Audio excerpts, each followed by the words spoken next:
Tourism, സാങ്കേതികവിദ്യ എന്നിവയിലൂടെ സാമ്പത്തിക അടിത്തറ വിപുലീകരിക്കുമെന്ന് ധനകാര്യമന്ത്രി ഡോക്ടർ സയീദ് അൽ സഖരി. ഒമാനി സമ്പദ് വ്യവസ്ഥ നേരിടുന്ന വെല്ലുവിളികളും അവ മറികടക്കാൻ സ്വീകരിച്ച നടപടികളും ദാവോസിലെ ഗൾഫ് സഹകരണ കൗൺസിലിൽ ചർച്ചയായി.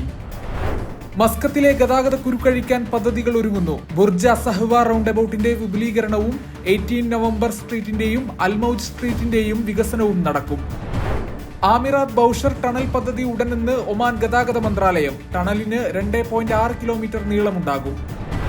ഒമാനിലെ പണപ്പെരുപ്പ നിരക്ക് ഉയർന്നു. 2024 ഡിസംബറിൽ 0.7% വർധന.